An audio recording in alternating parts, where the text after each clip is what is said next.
All right, welcome to another edition of the Roundtable number 89. And we have a great panel as always. We got G Funky. Welcome back. G Funky, the boss, is back in the building.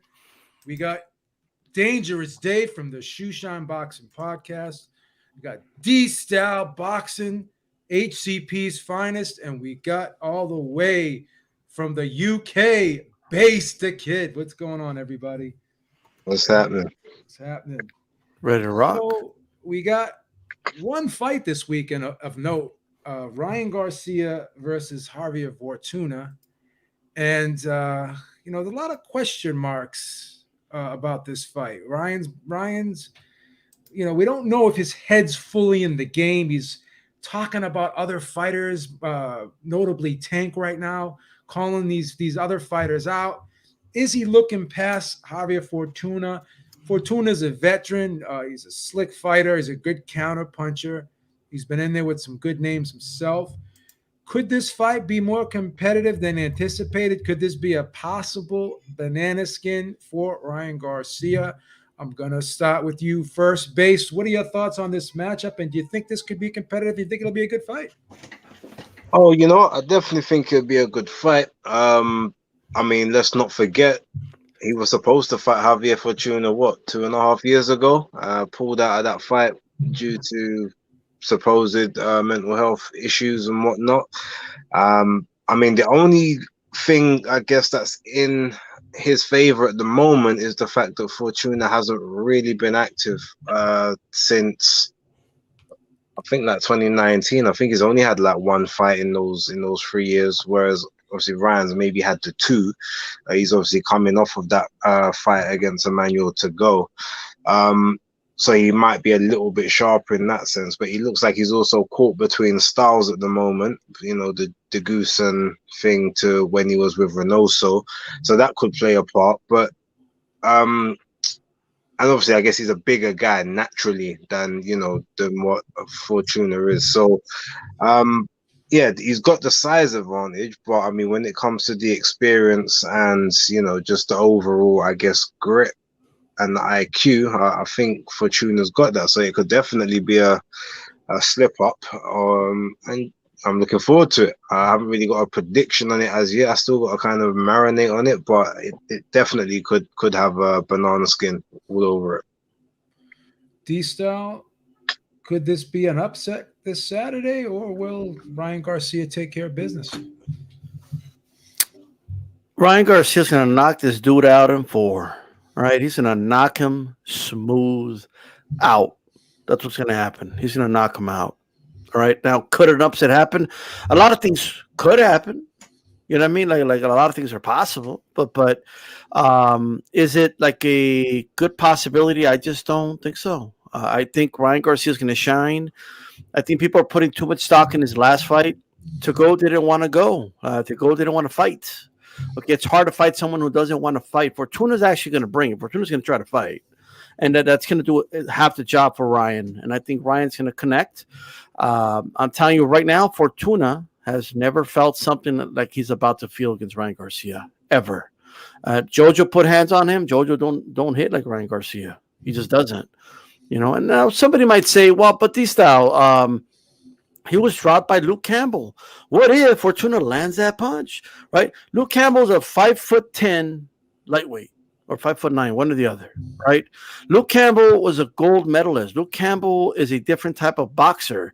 If you guys want to keep watching that 4-second clip of when he hit Garcia and dropped him, keep watching it because he didn't just throw that punch and land it. He set it up throughout the fight against Ryan Garcia. Right? He was landing body shot. He was setting up that punch. Right? There's more to the story of how it got there. Right? So, of course, if a bigger puncher lands that same punch, they can hurt Garcia because I get it. The chin's in the air. I get all that. But he set up the punch. Different dimensions, different type of fighter, superior boxer, in my opinion, Luke Campbell. Fortuna is a little more unorthodox, a little more wild, and I just don't think that's going to work. He's He's going to be reaching up against the longer, taller Garcia, get countered. He's going to get knocked out. I'm going to say no upset. Okay. Dave, what are your thoughts on this matchup? Should Ryan Garcia get the knockout victory here, or will it go the distance, or could it be a possible upset? How do you see this fight playing out? Hey, thanks a lot for having me, Peep. You know what? I think it's going to be a good fight, but in terms of, and it's going to be a good fight in terms of entertainment value, because Ryan Garcia is starting to bring production value to his events as a headliner, and he's showcasing himself once again in Los Angeles, right in the backyard of Hollywood. But as far as it being a competitive fight, I think they're right on the money chasing this fight after it fell apart and going back, especially after his performance against Jojo Diaz. Now, I'm not going to disrespect Fortuna, because Fortuna was a former world champion, something that even, Ryan Garcia doesn't have that. He can't say that yet. He's a former world champion. I think he was a WBA regular super featherweight champion, whatever that means, right? But he knows what it's like to be a champion. But that being said, he's entirely too small. And, to be honest, I think his peak has come, and he's clearly over that peak of his own personal performance skills when we saw against Jojo Diaz. Therefore, I'm really fairly confident that if he wants to go toe-to-toe with Ryan Garcia, he's going to get caught by that left hook. He just is. He's too undersized to do that. If he wants to play the tag bowl game, he's equally skilled and can do that. He can box, stick, and move. He can do that, and he's going to lose the fight on points. So whether he wants to come to him and bring him a fight and put on a show for the fans, he's most likely going to end up getting KO'd in the late rounds. And that's what I expect of Ryan Garcia, because Ryan Garcia needs to separate himself from the pack of the lightweight division. At the moment, it's all talk. It's all talk. He's overlooking his opponents constantly. He's talking about Gervonta. He's talking about this guy. You know what? I don't honestly know if Ryan Garcia is a top 5 lightweight. To be honest, the division is so stacked and talented that he has not separated himself from the top 5 lightweights in my eyes. So I expect and need to see a knockout this weekend. Gotcha. G, is there value in Javier Fortuna this weekend? Oh, man, I don't think so. And this is no disrespect to Javier Fortuna. I think Fortuna is a good fighter, and I think he is the toughest test for Ryan. I know my man D-Style had mentioned that Luke Campbell is a better boxer than Fortuna. I would agree with that, but I think here's why I think Fortuna is a tougher challenge, is because Fortuna can do a little bit of this, a little bit of that. He doesn't really blow you away with anything, but he's a pretty good all-around fighter. But not only that, this is what I'm really interested in with this fight. He is not afraid to bend the rules. He'll hit you on the hips. He'll hit you behind the head. He'll rough you up. That's what I really want to see with Ryan, how he handles that. To me, that tells me a lot about a fighter. Is he going to look to the referee and start crying to the referee about how this guy is hitting him behind the head or hitting him low or something? Or is he going to be a fucking man and retaliate, Because that's what you should do. Damn the referee. If this motherfucker hit me behind the head, I'm going to hit him right back behind the head. So I really want to see how he handles that type of stuff. Also, I want to see if Ryan can improve on some of his defensive issues, like that chin. He's got to, I don't understand it. That chin needs to be tucked. And it's time. You're going to start stepping up in competition. It's time to hide that chin and do a better job of protecting yourself. So I'm interested in those couple of things, but I just think that if he can handle those roughhouse tactics the way he's supposed to and work behind his jab much better, I want to see more feinting out of this guy. I think when you got that kind of hand speed, tremendous hand speed like Ryan, you should be in there throwing a lot more feints at your opponent to see what they can do and then try to capitalize off of that with your speed. So I would like to see that as well. But I think this fight could go around 8 or 9. I'm picking Ryan and KO by 8. And I think it's because with Fortuna, some of the weaknesses that he has and his issues on defense, they fit right into what Ryan Garcia does his best. And that's that left hook of his, which is dynamite. He likes to shoot that southpaw jab from the hip. He'll bring it kind of low and then shoot it up. I see a counter left hook over the top of that if he does that in this fight. Also, there's times where when I seen Jojo Diaz step on the gas and apply a lot of pressure to Javier Fortuna, he went into the Philly shell defense, which he's not very good at. And again, when you go into that kind of defense, you blade yourself. So you're almost naturally bladed in that stance. So if Ryan can't get an outside lead angle, he can land left hooks there as well. So I see those couple of things that could be trouble for Javier Fortuna. But before I close, I want to say I am looking forward to tomorrow night's fights. Rey Morataya, interesting kid out of the Robert Garcia camp. Just want to mention that real quickly. But that's what I see in this fight. Arnold Barboza too. Yeah. Yes. I think the interesting thing here is these tell me great point. Fortuna didn't look good against Jojo Diaz, but that's a different style. And Fortuna has been off for a little while. I thought he was going to do better against Jojo Diaz. I thought he actually had a chance to win that fight, and I think I picked him against Jojo Diaz if I'm not mistaken. But this is a different style. Jojo Diaz brings a lot of volume, brings a lot of pressure. Ryan Garcia doesn't bring a lot of volume, right? Ryan Garcia doesn't really bend his knees, get low. He doesn't get in your chest like Jojo Diaz. I think Jojo Diaz would have a great shot against Ryan Garcia, if I'm being honest. I think that style would present serious problems for him, and I think that's why the fight never came off. So Fortuna's got quick feet. He's a good counterpuncher. He's a southpaw. He can make himself a compact target. He can get low. He can move his head pretty well. I think there's going to be some frustrating moments for Ryan Garcia in this fight, but it's hard for me to not imagine that left hook not landing one time, and when it does land, it's probably going to turn the fight. But this one could be interesting, and I would not be surprised if it does go some rounds and may even go the distance. So I'm going to have to lean towards Ryan Garcia in this fight, but I think Fortuna could present some problems with that crafty southpaw style and that experience as well. So let's move on here. Dereck Chisora versus Kubrat Pulev last Saturday. It was a very entertaining fight. Dereck Chisora did a great job, I thought. I felt that Kubrat Pulev was going to win the fight. And so this was, I think it was, you can consider this maybe a mild upset, but Dereck Chisora needed a win, and he needed to win bad, and he got it. So after this fight, he called out Deontay Wilder, but a lot of people had said maybe he should hang him up, go out on a high note, right? He's got a lot of miles on the odometer, right? And he's, had some rough patches in his career. This is probably the best time to walk away, but he seems to want to soldier on. So the question I have for the panel is, should he continue to fight? I'm going to start with you, G Funky. Do you think that Dereck Chisora should go on a high note? Or do you think he should continue to fight after this big win? Well, I'll say this. I thought Pulev won that fight. I scored it 8 rounds to 4 for Pulev, but that's whatever.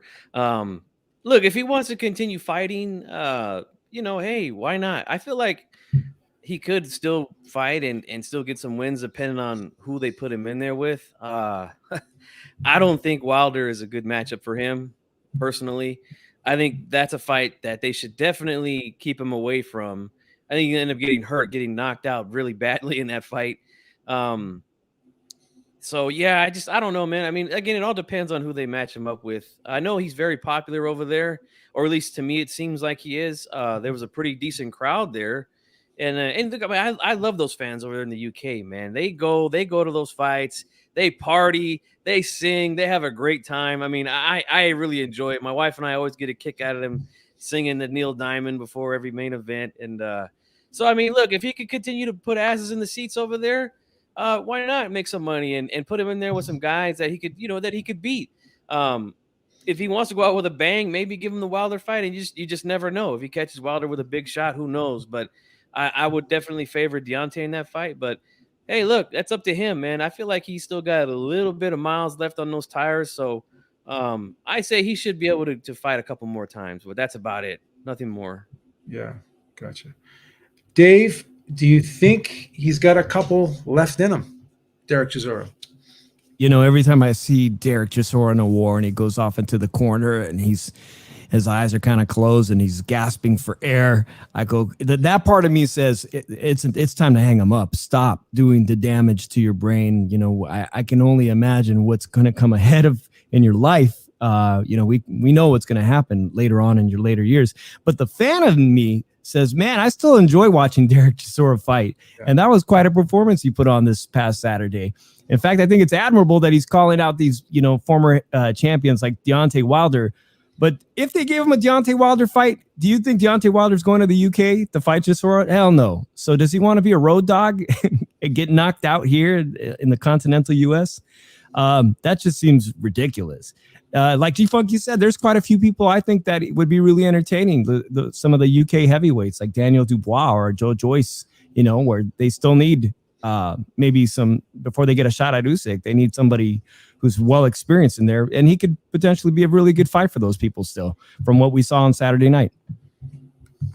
Excellent. Base, you're right there over in the UK. What is the opinion over there about Dereck Chisora? He's got a strong fan base. People come out to see him.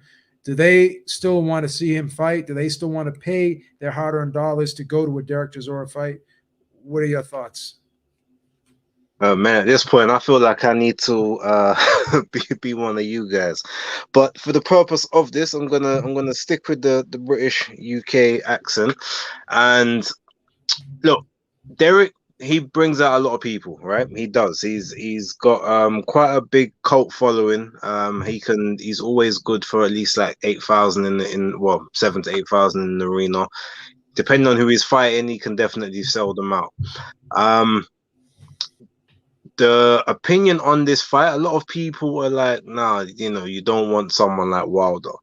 Me personally, I actually think he should get the fight if he can. And he's actually said he wants to come to America for the fight. He doesn't actually want to do it in the UK. He wants to fight in America. He said he's even got a theme. He wants this big coming to America theme that he's planning. And if he can get the fight, he's going to do it. It's going to be like his little production for him.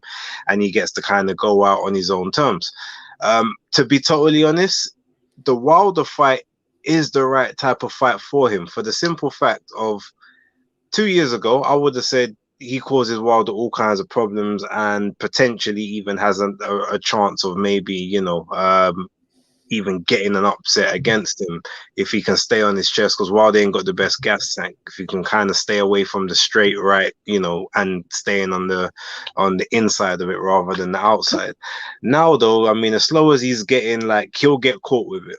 But rather him get caught with that straight right and get put to sleep than go into another fight and just sort of be taking punishment and damage and, you know, just punch after punch after punch, not going down, but it's, you know, a 12-round hard grueling slugfest, a war that he wants, is going to do him a lot more damage long term than, you know, maybe a one-punch KO that he just doesn't see coming, because Wilder's not going to land consecutive and consistently on him.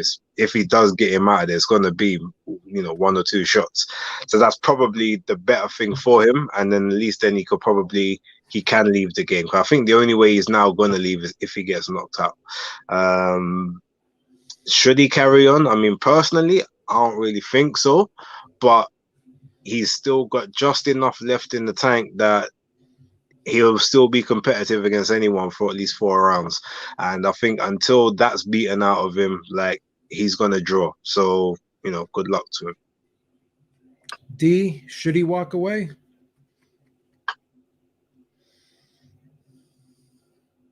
You're on mute, sir. I'm a firm believer that fighters should do what they want to do, but I would advise him to walk away if he asked me, if he cared, for my opinion. I think if he fights Deontay Wilder, he's going to sleep. Like, he's going to go to sleep. He's going to go night-night if he fights Deontay Wilder. But these style. But, well, what about the beating that Wilder took from if Wilder's half of what he was, he will knock out Chisora, because that right hand is going to land. It's going to be devastating, and he will go to sleep. There's no doubt in my mind. Now, granted, at the very least, Wilder will just knock your lights out. I think it's the other fights that are more damaging long term. If he fights guys that are gonna go to war with him, that's not good long term. It just isn't. Like it's better in the long run to just get knocked out. Me personally, I could appreciate Chisora. He's an exciting fighter. He's willing to fight anybody. You know, he got in there with not many fights. He got in there with Vitali Klitschko. You know, and he came to win. He brings spirit to the ring. You know, he brings like something like he doesn't just like I just showed up to lay down. That's not him, right? So do I believe he wants Wilder? Absolutely. Do I think that fight's gonna happen? Probably not. I heard a rumor that Wilder's gonna be fighting Helenius, according to Warren. So I mean, I don't know how Warren knows, but for what it's worth. But I'll just leave it at that. Yeah. One thing that did impress me in this fight with Chisora was his conditioning was great. It was the best I've seen in recent years. He does fight a very fast-paced, aggressive style, throws a lot of punches, loves to get inside. But there's always that drop-off in the later rounds. And there wasn't really a drop-off this time. He had you could even argue that there was a drop-off with Pulev because he was getting frustrated. He was getting worn down by the physical tactics of Dereck Chisora. So this was one of the better performances of Chisora in recent years. So you would love to see him go out on a high note like this. But again, he seems to want just that one more big payday. He wants that one last big money fight before he goes off into the sunset. And he said as much after the fight. He said, Eddie, I'm tired of eating fish and chips. I want the caviar. And he's not the only fighter to have said that. Dillian White's also, said, Eddie, pay me. So there's, I guess he wants some of that Canelo money, that AJ money, and that Conor Benn money, but we'll see. The only way to get similar dollars to that is he's going to have to fight a guy like Wilder, and he could get hurt in the process. So we'll see what happens. But I would say, yeah, walk away. But people are still paying to see him fight, so it's probably hard for him to just walk away when he's getting paid big money. And if he get another big money fight, then it's going to just be even more enticing for him to just hold on for a couple more. So Jake Paul and Tommy Fury. Tommy Fury stepped out, and Hasim Rahman Jr. stepped in. This looks like a tougher fight for Jake Paul. You have to ask yourself, was this the right move? Is it a mistake to fight Hasim Rahman? It's going to be his first southpaw. He's going to be giving up a substantial size advantage. He's fighting a much more experienced fighter than Tommy Fury. 100 amateur fights, guy who's 12-1. This is going to be appears to be a tougher fight. Was this the right move? Is this a tougher fight? We'll start with you, G Funky. Well, I'll be quite honest with you, man. I didn't even know Rahman had a son that fought. This is my first time hearing about the Rahman Jr. And from what I'm hearing, they're making him, I guess he's a heavyweight, so I guess they're making him move down to cruiserweight. There's a rehydration clause. So, and not only that, I also heard that Rahman had just got knocked out in his last fight. Now, I don't know if that's true or not, but that's what I've been hearing from Those are all videos that I've been seeing. Okay, those so are all it's statements. yeah, the odds are stacked. The odds are stacked against him, definitely. And is it a risk for this guy, this wannabe boxer? I mean, I guess, but I mean, it's very calculated, and they have him set up to win. This is basically a setup for him to win and to finally get a little bit of clout, I guess, off of somebody who is a real fighter, a real boxer. But I mean, Jesus, making him move down, putting rehydration clauses on him, like, yeah, it's gonna be tough for Rahman, no doubt about it. But that's really all I know about it. I don't really follow Jake Paul like that. But those are just some of the things that I've been hearing. So I don't think this is this is much of a risk for Jake Paul. You, to be you honest with watched the press conference, you funky. You know, you watched it. No, Come on. I seen today Hopkins talk about it and Sean Porter. That's all I've seen on it. That's it. Okay. Well, D-Star, what are your thoughts on this fight? Do you think this was the right move for Jake Paul? Look, I'll be a liar. I'm the only one asking themselves, why did he pick Rockman? Like, everyone and their mother's asking themselves this question. Like, everybody. You know what I mean?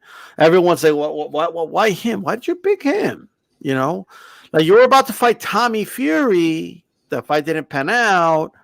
And then you went with him. Now, we know they have a history. We know Rockman helped them in sparring. We know they sparred before. We know all these things, right? So it's one of two things. I'm just gonna just put it out there. Either A,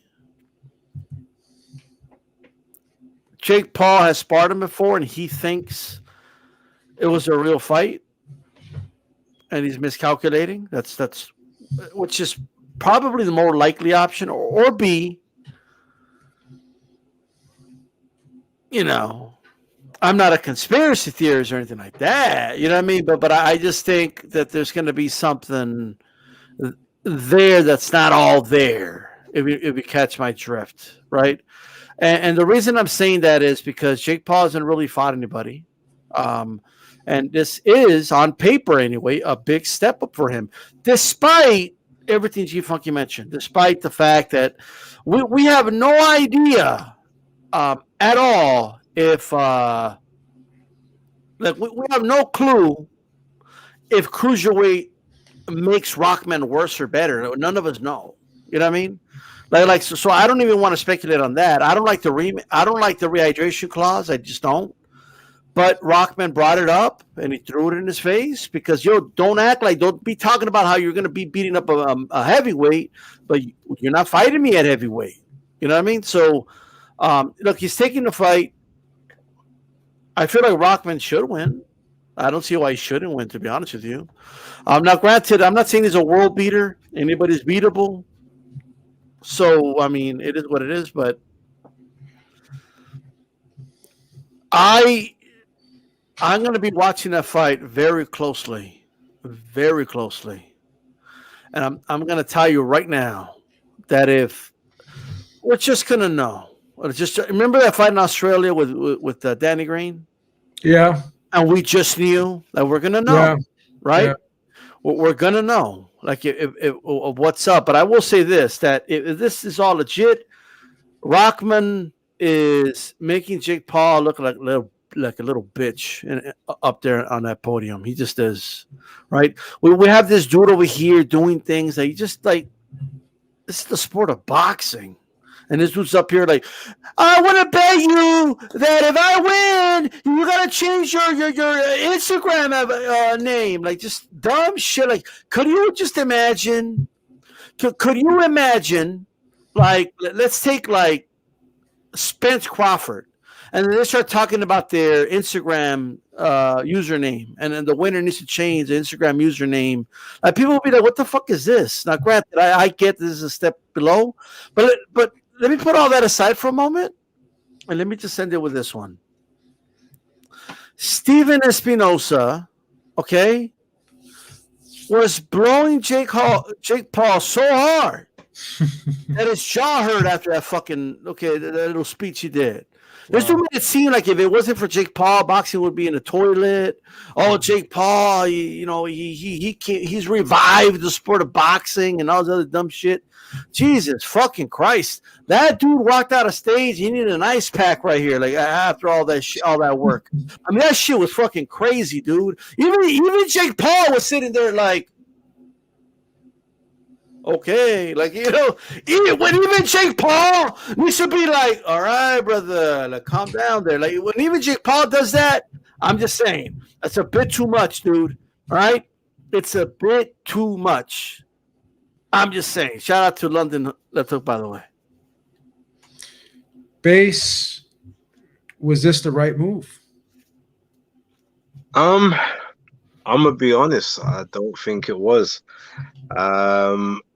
Look, as D Styles said, has pretty much stacked the deck against Rahman Jr. in this sense because look, if you even look at him previously, like he wouldn't have been training for a fight. He might have been in the gym ticking over, but he wasn't, looking to get into a quote unquote fat camp. He went into his last bout, I think, about 224, which is obviously the bridgerweight limit. So he's got to drop that or whatever he had, or whatever he puts on after fights. A lot of people put on a few pounds at least. So he's got to drop that. Obviously, he's then got to find sparring and everything. And this is all in the space of, 4 weeks? Because the fight's on the 6th. He was announced last week. So yeah, it's roughly sort of like just about 4 weeks worth of training. So he's got to shed all that weight, and then there's the rehydration course. Plus, I don't think he's getting paid as much as Tommy was going to get paid or any of the other opponents previously. So it's like, the money part aside, I mean, at the end of the day, he took the money for whatever reason. So I think the fact that he even took the money, as he's calling it, like the lowball offer, to take it or leave it, tells me that this is his jump off platform. I don't think he's coming to get exposed by the quote unquote Disney kid. We saw the two of them in the face off. He's quite a bit taller. He's obviously a bit wider than Jake Paul. From what I do know, he's got like a 50 or like a 47% KO ratio, so he's not the biggest of punches. So that might have been another reason Jake said, "All right, I'll get my boxer in because I don't really fear his punch power."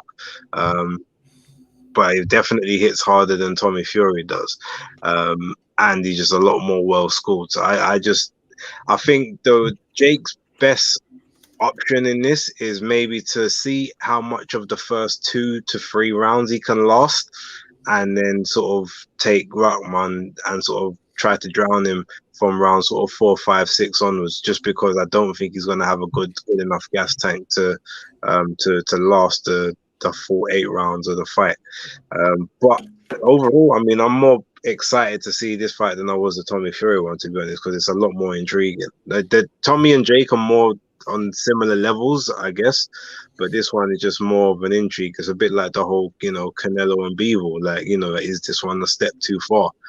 So yeah, that's kind of my take on it. The press conference was exciting, and I'm surprised that Hasim Rahman Sr.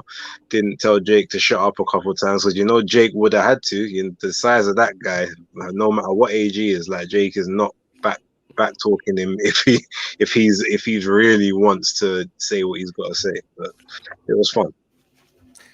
Dave, what are your thoughts on this matchup?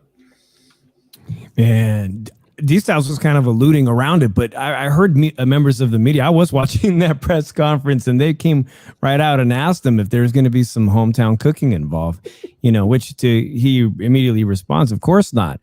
On paper, Rahman should knock this guy out. Should once and for all just put him out of his boxing misery career. Just put him out of his misery on paper, right? But he's melting the guy down to 200 pounds, which he's never weighed before.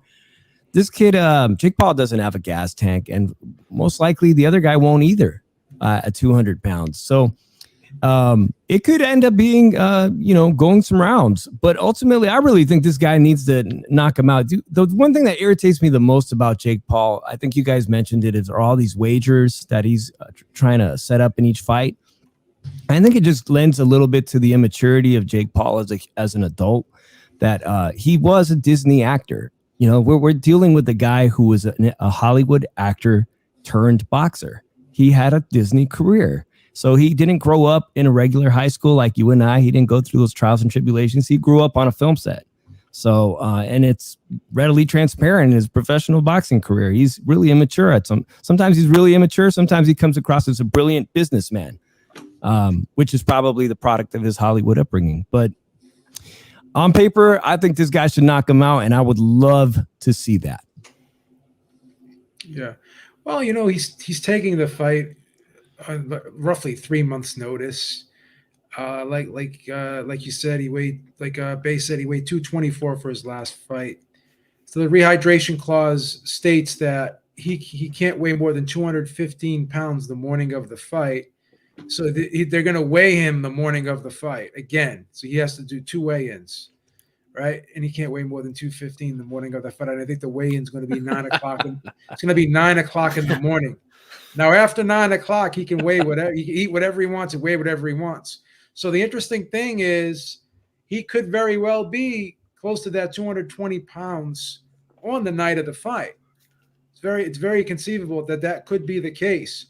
Jake will probably weigh like 195-ish. So he'll be a lot bigger than Jake the night of the fight. But you have to ask yourself this. Will he get all those vital electrolytes and nutrients back in his system after being so depleted to get down to 200 pounds? You know, I've always said this. It takes more.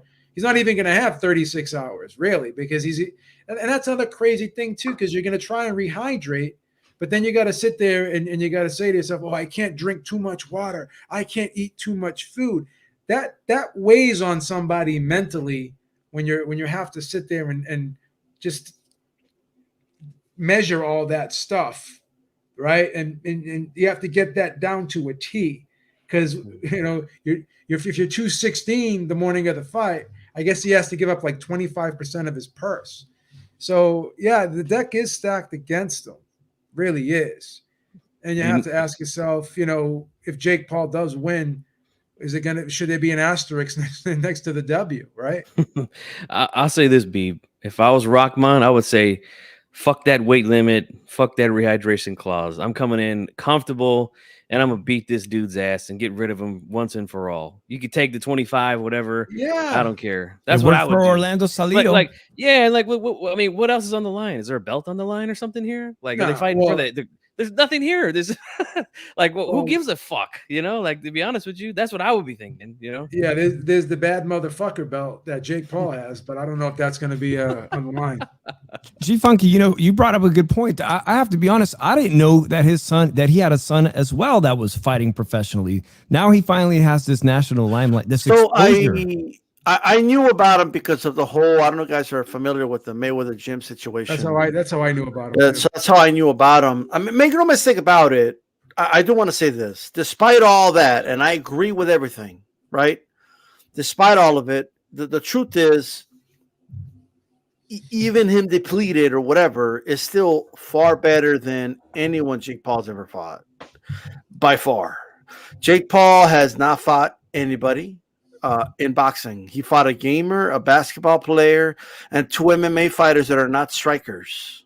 Like, I don't know if people understand, I think they saw like McGregor box Mayweather and they saw Anderson Silva fight Chavez Jr. and they think, oh, well, these MMA guys, I mean, they could fight. No. These guys are not strikers. Tyron Woodley, okay, is not a striker. That's not his skill. That's not what he does. Okay, that's not his thing. I don't think people understand it. Like you get what I mean? So and then he fought one of the worst strikers, like the worst dude possible. Like he fought a dude that couldn't strike. That's so different than getting like a world-class boxer and throwing him in there with a novice in MMA. He's not gonna know what to do on the ground. Jake Paul, all right, hasn't fought anybody yet. Look, Rahman isn't a world beater, but he is a pro though. And he's okay. You know what I mean? He's not like horrible either. You know what I mean? So if Jake Paul wins this fight, by default, I'm going to give him more credit than I've given him to date. But I'm going to keep a close eye on that fight because, like, at the end of the day, I keep asking myself, why is he fighting this dude? Yeah, Just saying. And we even talked about it earlier today about how looking at Logan Paul's face, you know, when they were doing the face-off, He looked a little worried. He had a look of concern on his face, right? He had a look of concern on his face, and it was reported that he told his brother not to take the fight. So, Rahman, do us all a favor, beat this fucking guy, please. Yeah, I'll laugh if he knocks him out. I'll laugh if Rockman knocks him out. Well, here's another question asked: like, if it goes the distance, can Rockman get a decision? If it goes the Rockman. distance. Yeah, can Rockman Whoa. get a decision? I almost spit out my beer. How many rounds is it? 8? 8 rounds, yeah. If I was Rockman, I would be shaming him to do 10. Yeah, that's what Hopkins said. Hopkins said the same thing. He's like, yeah, it should be 10. Hopkins, It should be 10. Hopkins also said he thinks that James Toney could beat him right now. Probably. But you know what, though? I would take James Toney right now. Let me say this right now. He's not going to talk to James Toney that way at a press conference. James Toney will stand up and he will walk up to him. What the fuck you just say to me? I don't have confidence in myself, mother. Like he will go up to him. Like he will go up to Jake Paul. Let me show you how confident this fucking right hand is. I think Senior, like I said earlier, I think Senior was on his best behavior and was just because he didn't want to risk it for his son. He didn't want to ruin it, yeah. Yeah, but Jake knows that any other time you ain't talking to Rahman Senior like that. Yeah, and then he did the whole like oh I'm gonna destroy the whole family name. Like, bro, you ain't gonna do shit, brother. All right, Rockman. Right now, Rockman will fuck that dude up, and he knows it. How are you going to destroy the family name? Because what Hasim Rahman did is going to be etched in history forever. He knocked out arguably the greatest heavyweight of his era, with one punch. So nothing's going to ever take away from that. Not some freaking 8-round fucking fight. Right. Come on. I wouldn't be shocked if this fight doesnn't happen. Anybody know if there's any testing for this fight? Or is Jake Paul being tested? Well, if they're not getting tested, that only favors Rockman. Because he can take shit to make the weight. G-Funky, the WBC Clean YouTube program. Yeah. James Toney will definitely take him out then. No testing. Yeah.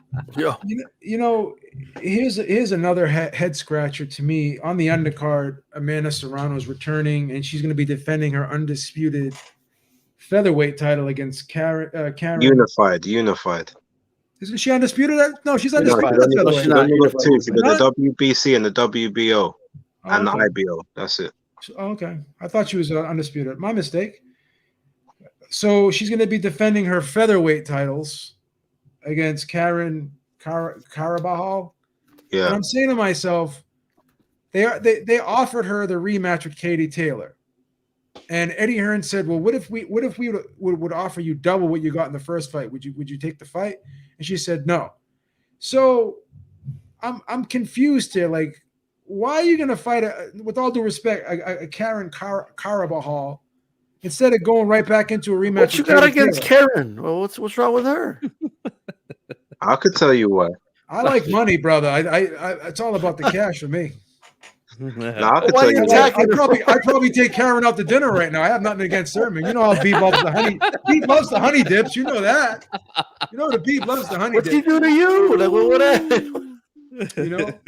But I just don't understand. Then I'm hearing her say, oh well, I want to be undisputed at featherweight or whatever. Featherweight's my division. She looked just fine at lightweight. Oh, I'm not a true lightweight. We almost knocked out a true lightweight. I mean, you look like the stronger person in that fight to me. I mean, I do think Katie Taylor won the fight. I thought she won the first 3 and the last 3. I had Katie Taylor winning 6-4. But Serrano had her moments in that fight where she had Katie Taylor on Queer Street. So she did not look like a featherweight in that fight. So I just don't understand why you would take such a step down. I could tell you why. Go ahead, Base. I'll let you go, brother. Okay, so essentially, this is how the whole thing breaks down. So Karen Carabajal is the WBO interim champ, right? So she has to basically fight her to quote unquote keep that belt. Now, the fact that she wants to stay at featherweight primarily is because in that division and the divisions below that, she is like the big fish. She is the number one. She's probably the best or the most dangerous fighter out of all the featherweights. When you go up to lightweight, even if she could potentially eke out a win against Taylor in the second fight, she knows that there's nowhere to run, so to speak, when it comes to the rest of the contenders. because if you then start to fight the 130s that come up to 135, they're all legit. You've got the Hamadouches, you've got the Pursuns to potentially come back up, you've got Michaela Mayer, you've got Alicia Baumgardner, you've got you've got all of those, you've got all these upcoming people from the UK as well. And you've got the ones obviously from Argentina. You've got people like even actually no, maybe not them as such, but you've got all these different women. It's like there's nowhere to run after that. There's no easy touches, and she doesn't necessarily want that. Now, personally, what they're gonna do, they will take a rematch with Katie at some point, but they're looking to ease her out and age her out a bit more, because clearly it's like, okay, well, she still had enough in the tank there. Normally we know that Katie does better in rematches, generally speaking, so they're like, well, but if we can add an extra year onto her and then we don't have to go to Ireland to do the fight, then maybe at that point we can get even more money and I can have more belts, and then I can say that I'm a 2-division undisputed champion or unified and undisputed simultaneously. It's a strategy, to be totally honest. But yeah, I mean, saying that, oh well, I worked hard for these belts, and and I don't just want to give them up. Well, realistically, the WBO belt, okay, you got from Heather Hardy. It was a decent enough fight, but you were gifted the WBC because Jelena Marjanovic vacated it for whatever reason. So it's not like you had to do mad work and go through killer's road to get those belts. Like, you can let them go and bring them back. And ultimately, even the WBO, I don't think they was going to strip you, because you're the biggest name they've got at that weight. So they're not going to strip you for Karen Carabajal, who gets them no sanctioning fees whatsoever. But yeah, it's a nice little marketing play anyway. Well, but isn't the money at 130 and 135 though? Like, there's no money down there in those fights? There isn't, but it's easier touches. You got to remember, there's some people would much rather get paid. I'm gonna use UK money, right? Some people would rather get paid £5 an hour for doing nothing than get paid £30 an hour, but run off their feet, don't get to see their children, and they're working 12, 14, 15-hour days because of it. Some people just want the easier life. I think she just wants to be able to get paid comfortably for the least amount of work possible. That to me has been her trajectory for several years now. That's why she's been going up and down in weights, fighting for vacant titles against well overmatched opponents, because it's easier money. Whether she was making a lot is not necessarily the issue. The issue is the competition is something she knows is not going to pose her too much problems. That's what I think it is. Well, Base, I'm guilty as charged because I'm a hypocrite. I took a job for less money, but it was a lot less stressful. But here's the thing, boxing is different. You got a short window. So I don't know, but I understand where you're coming from. You made some good points. D-Style, are you excited about this Carabajal fight, or do you think she should have rematched Katie Taylor? Strike while the iron's hot. Look, first, I cannot stand fighters that do built-in little excuses, all right, after they lose. So she loses to Katie Taylor, but it's not really my division. I'm a 126-pounder, Very convenient you leapfrogged 130. Where you got Michaela Mayer, Baumgardner, you got some serious shit there. You know what I mean? You leapfrog that all together, and you go back down to 126 where you're the big girl. Let's keep it honest. You're the big girl up there. You are bigger than those girls, right? So it's whatever, right? Look, I don't know what you got against Karen. Maybe because her name is Karen. I don't know. You know what I mean? But you got to cut her some slack, babe. I'm just saying, it's not her fault. It's Amanda Serrano's fault. You know what I mean? I'm just saying, but she should have definitely 100% rematched Katie Taylor. And if it's true that Eddie Hearn asked him, what's it going to take for you to fight her again? And if it's true that she said, well, if he gave me double, we'll still say no. That's what he said. I don't know how true that is. If that's true, holy fucking shit. All right. You wouldn't take double? Are you kidding me right now? Like, that is some crazy ass shit. So I guess you'll just be on the undercard of a Jake Paul fight moving forward then, right?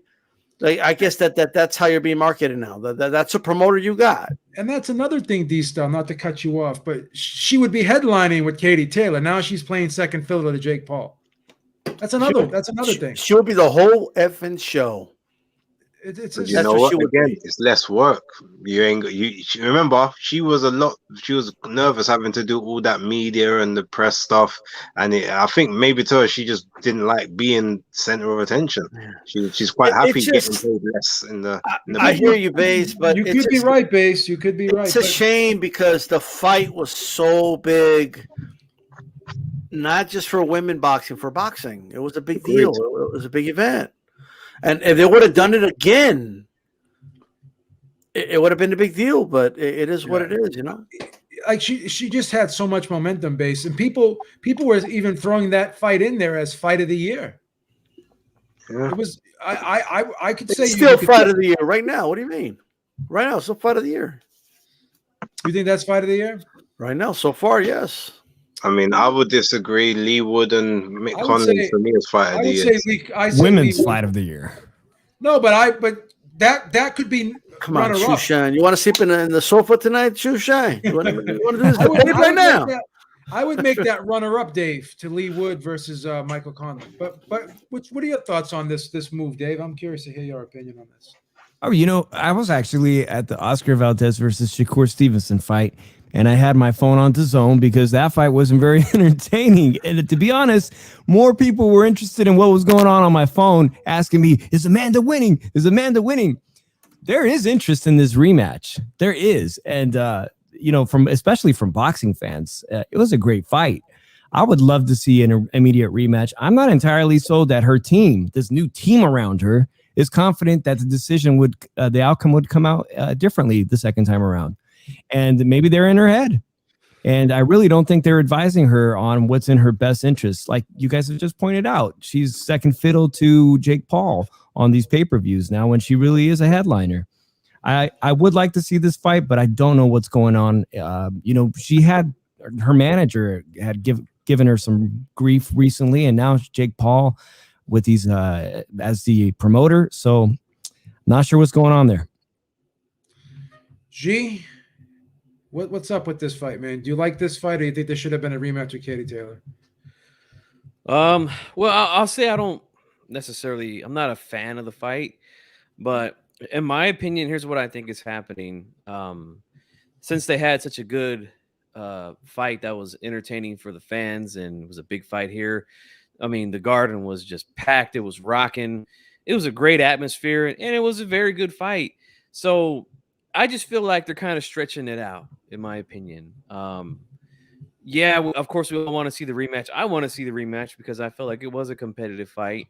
You guys know my rule. If it's not competitive, I don't want to fucking see it again, But this fight was competitive, so yeah, let's see it again. But immediate doesn't necessarily have to be. I think they're just trying to milk it and make it bigger again to make more money, obviously. If we could get Amanda to go back down to featherweight or wherever this fight's at, she can look dominant against this opponent. And then they could talk about it again. Yeah, I'll get it this time out. This is what I'll do to her, blah, blah, blah. We can see Katie Taylor fight somebody else. She looks phenomenal. It just makes the rematch much bigger. So that's what I think is going on here. So I'm not really mad at the move, to be honest with you. It's just one of those fights where it's like, I could take it or leave it. Those are my thoughts on it. Well, and then when you think about it too, 2 losses in a row would be detrimental to a fighter's career. So maybe they want to get a couple wins in the bank before they go right back in there too as well.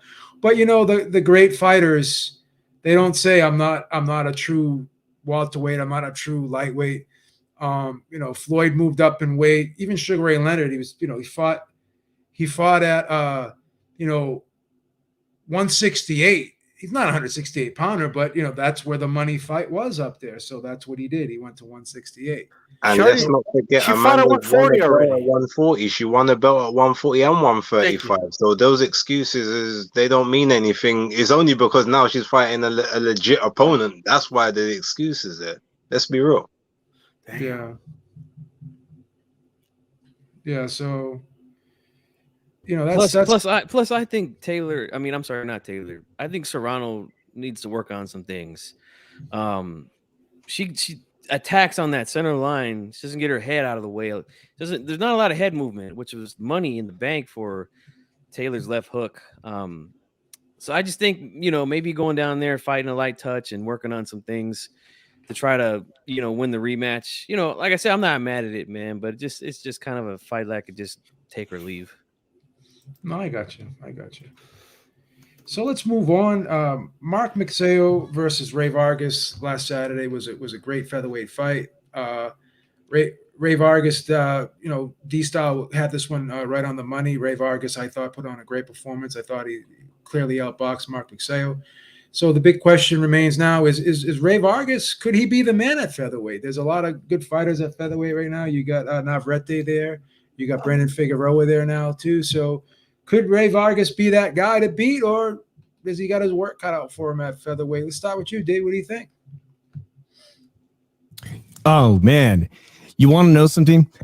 First of all, my dream matchup would be, of course, Navarrete, and it's not going to happen with PBC and Top Rank.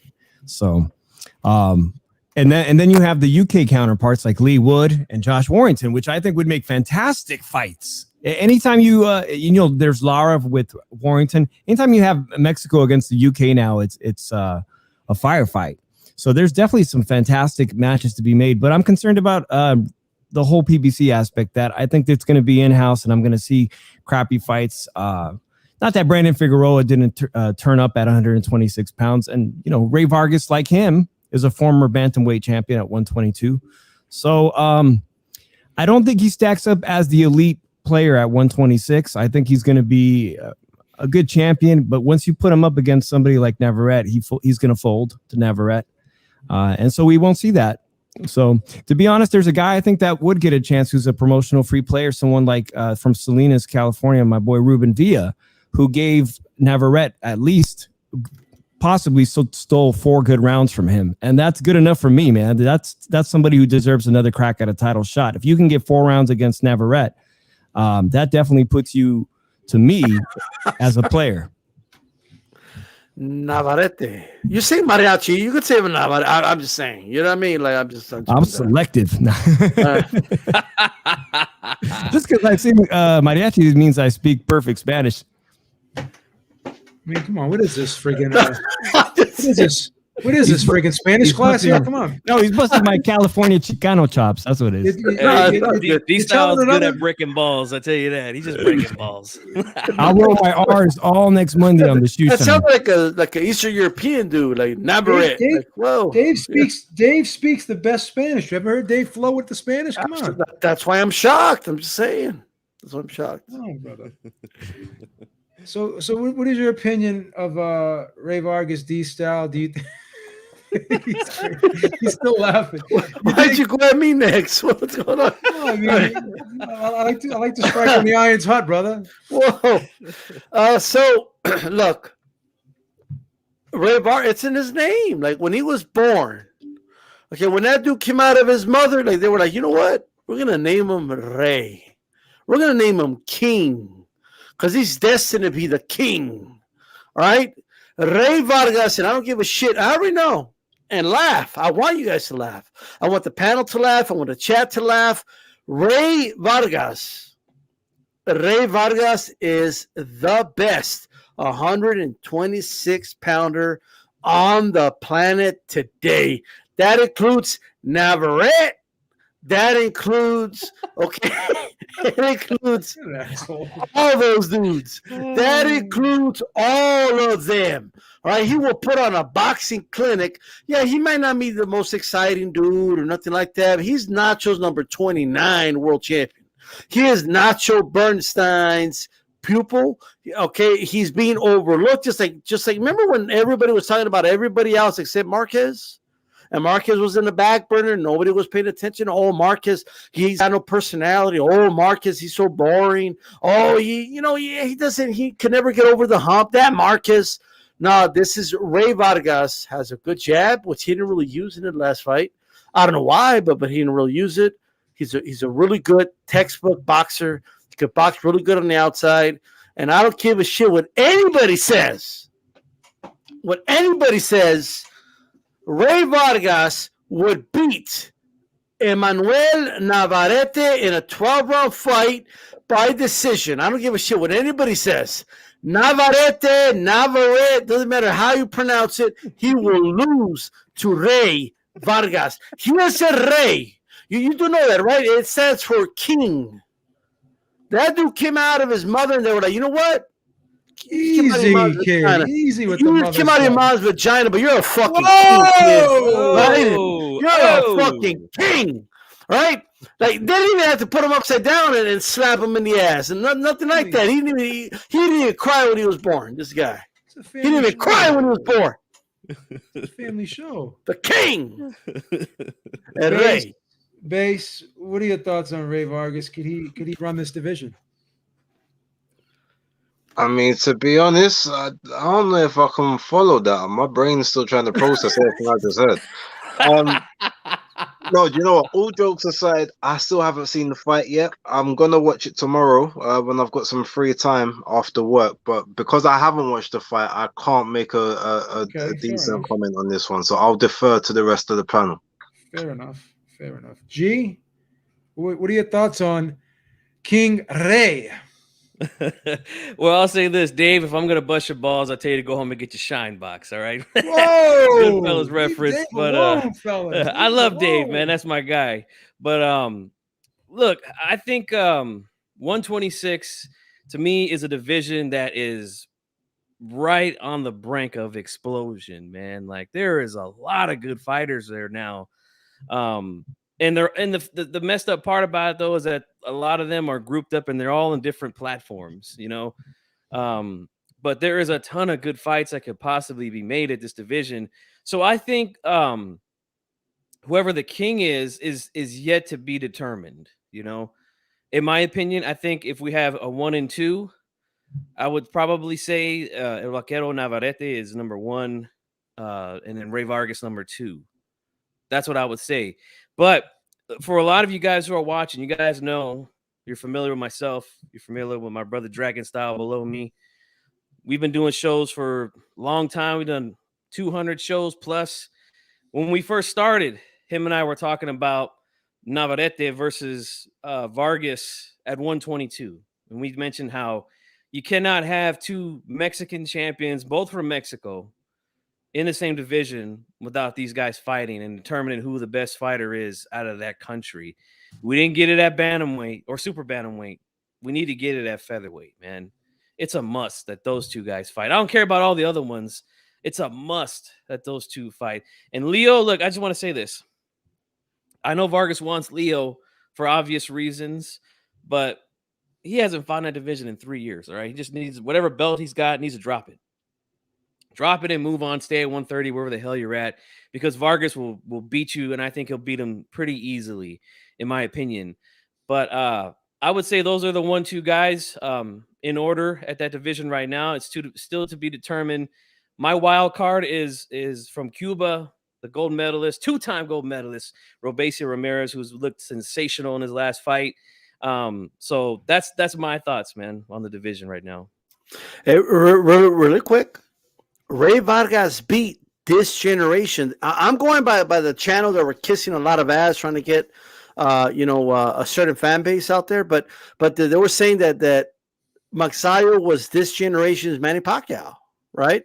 And they love saying it when they were getting attention and all those views. But okay, I agree with you guys. He is this generation's Manny Pacquiao. You know who beat this generation's Manny Pacquiao? Rey Vargas. All right, I'm just putting that out there, right? I just want to say that. I'm gonna throw a wild card out there, who I think is going to be the man at 126. And you guys may look at me crazy after I tell you this. I like Brandon Figueroa, man. I like his inside fighting. I like his size, strength. He's been improving. I like his versatility. He looked good. He looked Fantastic. good on Saturday. Fantastic. Yeah. So and Vargas has problems fighting on the inside, right? Nacho told him you can't fight him on the inside. And Brandon Figueroa, if he could catch up to Stephen Fulton and pin him up against the ropes, Some people thought he won that fight. I thought it was real close. It could have gone either way. I had Steve Fulton just nicking it, but my guy at 126, I'm gonna say Brandon Figueroa. Now, obviously, he still has to prove it, but I think he could be the man at 126 in my opinion. I like Brandon Figueroa. The Heartbreak Kid. That's right. He is a handsome guy too, man. All I know is that he ain't ready for he just ain't ready for Vargas. I'm just saying. He ain't ready for Vargas just yet. A couple more fights. Okay. I'm curious before we move on, guys. Can I ask, does anybody else think that Gary Russell Jr. could potentially have a resurgence like Lomachenko did after that shoulder? Sure he could. Absolutely. Sure he could. Yeah. I tell you right now, Dave, I made a post-fight video for his fight with Magsayo, and I said I feel like if Russell was healthy, I mean, and didn't injure his shoulder, I think he would have won that fight. I still had that fight close. I still have him as a wild card. I think he can. No doubt. You could sure argue that. That's a credible. I thought Gary Russell was a warrior. I know Beeb wanted to sue him. He wanted to take him to court because he fought with it, knowing he had an injury. But I thought he was a warrior. We were talking to lawyers about that. We had the legal team. We had the legal team. Beeb Industries. All right. We had the legal team over at Beeb Industries going over it, man. He didn't disclose an injury. You know, a lot of tomfoolery going on before that fight. We didn't like it. So, big news today. Chris Eubank Jr. and Conor Benn. It's being reported that they're going to be fighting October 8th at 156-pound catch weight. Is this true, Base? And if so, I don't mean to interrupt the show, but I think Calix is backstage. Just real quick. Oh, I'm so sorry. I didn't see him. My fault. There we go, Calix. Is this true, Base? And would this be a similar mistake that Eddie Hearn made with Kell Brook going up against Triple G? Could this be a similar situation? Is this true though? Have you heard anything over there? Whether it's true or not is still unconfirmed. There's been no official talks from Eddie Hearn saying it's happening, or even Kayla or Nisi Salon from Wasserman. So yeah, it's all still reports, and mainly it's reports from Gareth A. Davis. So you always have to kind of take those with a pinch of salt, generally speaking. If it were to happen, to me, it's not as big of a risk as the whole Golovkin and Kell Brook thing, only for the simple fact that even though, yeah, there is quite a difference in the size between, Conor and Chris isn't as good a boxer or as spiteful a boxer as what Golovkin was, or as he's got the granite chin, he has got that, but he hasn't got necessarily the boxing skills. So him and his skills and Conor's skills actually on very similar levels. Conor would be the faster of the two, and out of the both of them, he's the one who's still showing major improvements, whereas Eubank is showing it looks to be more of a decline at the moment. So while I would still expect him to get the victory, I think Conor would be a lot more competitive. And if we're looking at the whole Kell Brook and Golovkin thing, Golovkin didn't have to give up any pounds in that fight. For someone like Chris Eubank Jr., who is pretty much lean all year round, to take off an extra 4 to 5 pounds or whatever it is that he's going to need to, that could be very taxing for him. Which would play much better in Conor's advantage, because then he doesn't have to take off as much weight. Therefore, he's got all those same nutrients in his body that Chris is depleting. So it wouldn't be as big of a risk, in my opinion. And also, again, I don't think that Eubank hits as hard as what Golovkin would in comparison to the weight disparity. I still think that Chris Eubank Jr. needs to stop looking at welterweights to call out and actually fight some legit middleweights. But that aside, I will be a hypocrite because I would be watching it if it was about to happen. My phone might overheat, so if I drop back out, I'm gonna come back in a little bit. No problem. welcome, Calix. Always a pleasure to have you on. What I want to do before I ask you about this Eubank fight is I want to get your opinion on Rey Vargas, because it seems like we share a similar opinion about Brendan Figueroa, how he has the potential to be the guy at 126. I like Brendan Figueroa a lot, so I want to hear your opinion on that first before we'll go around, and I'll hit you back with this topic as well. I like Figueroa. I might be too bullish on him, but I think he's gonna translate well at 126 quickly, and he showed that against Castro.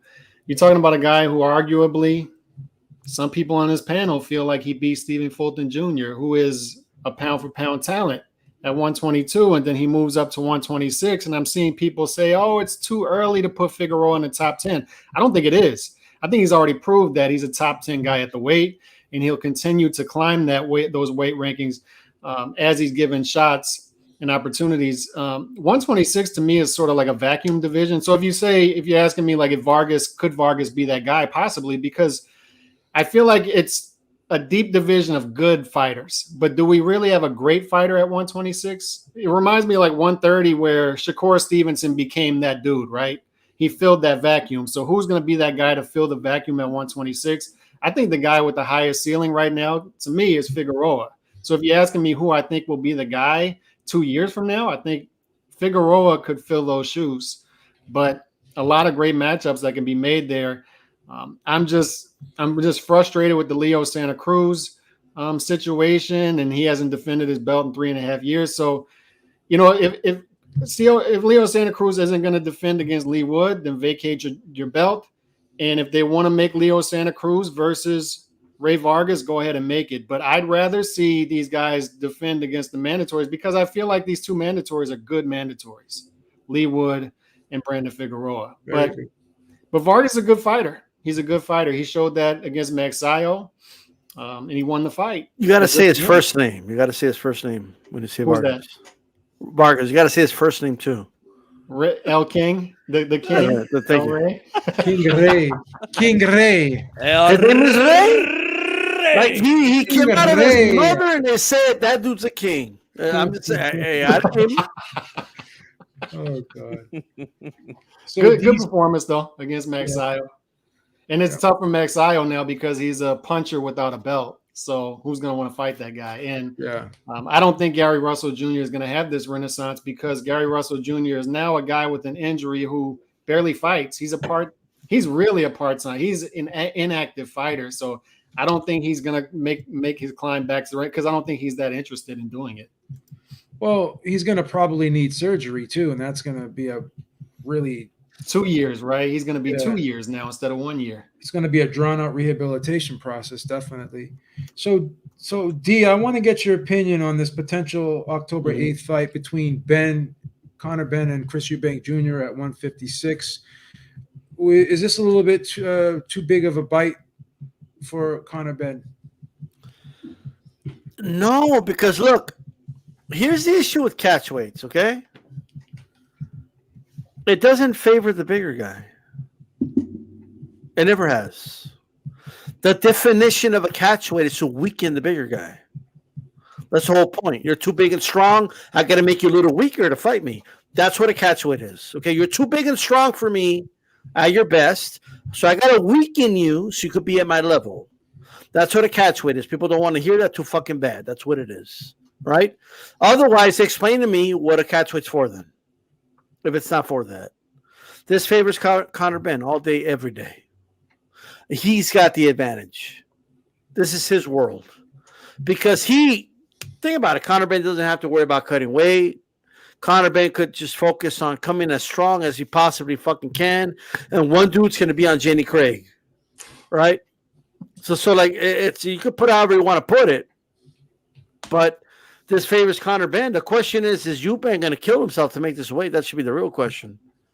And I think he is going to kill himself to make weight, to be honest with you. So it favors Conor Benn all day.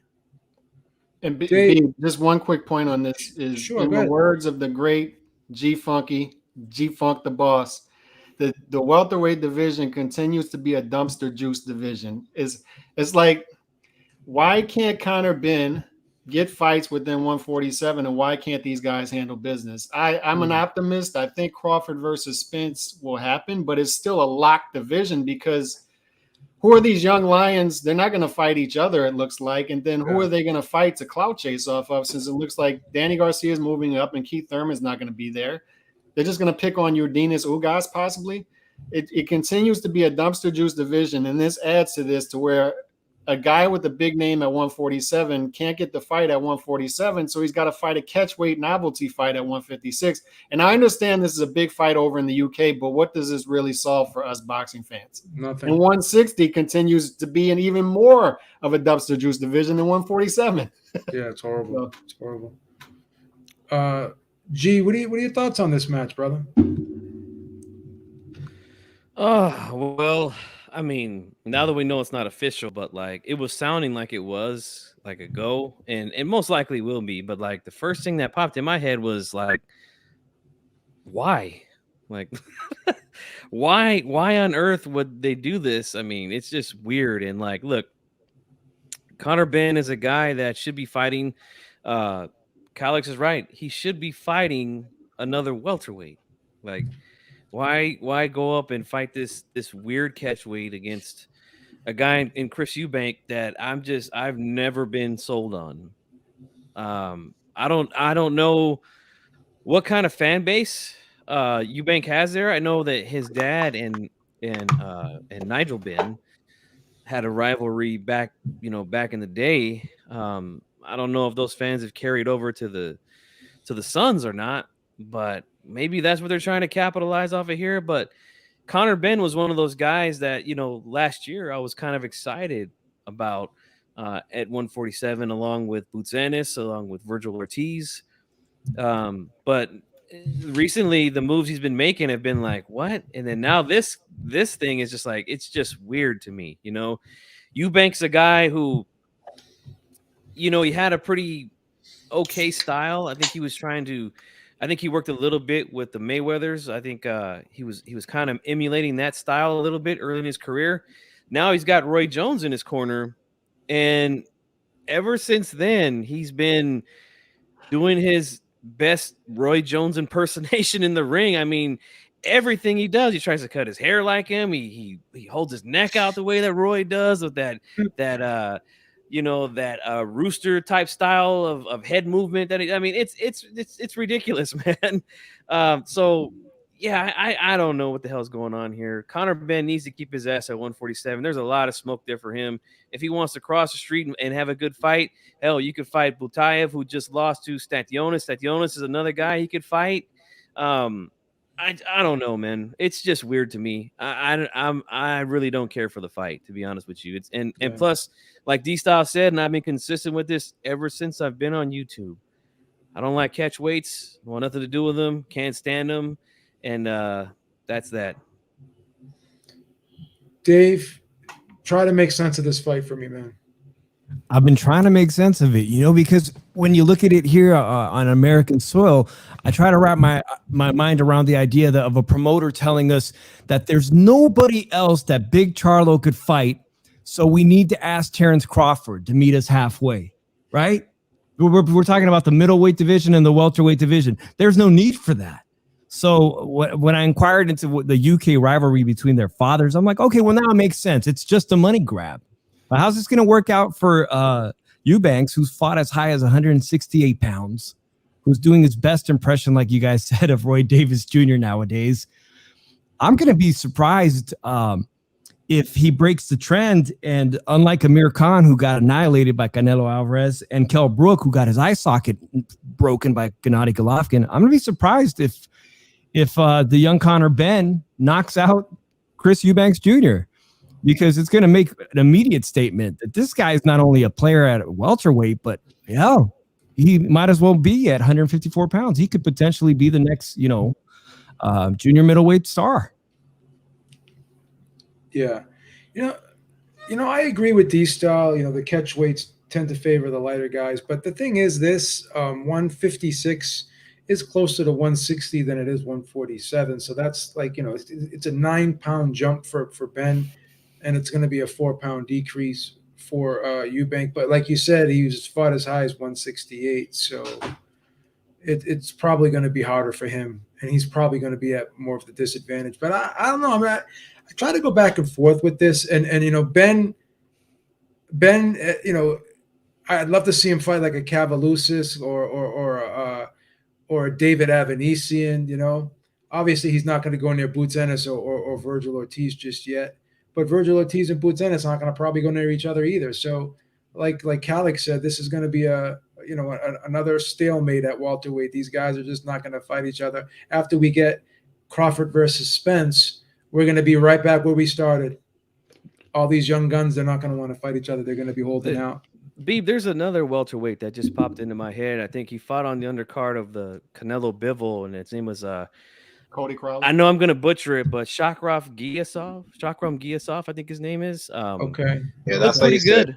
Yeah, looked pretty decent there. I was impressed with what I seen from him, and that'd be a good fight for Ben. I just don't know what the hell they're doing with this guy. Yeah.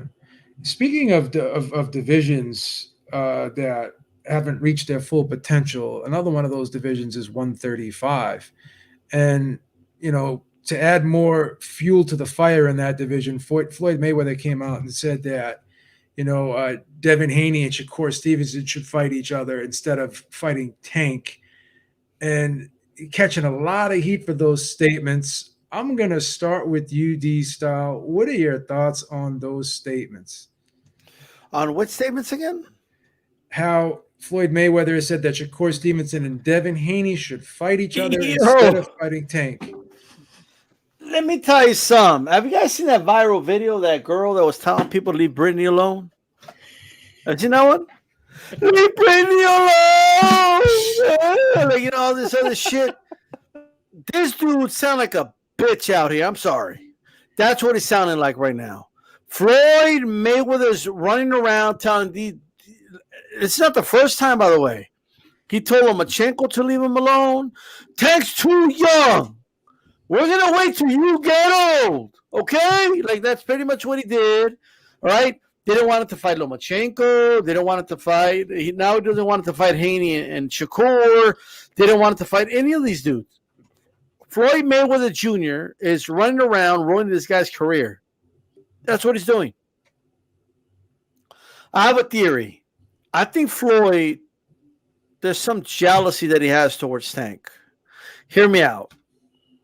Tank Davis could be a draw if he loses. I think Floyd's a little insecure about that. So he wants him to keep that O or whatever. Look, man, that sounds weak as fuck.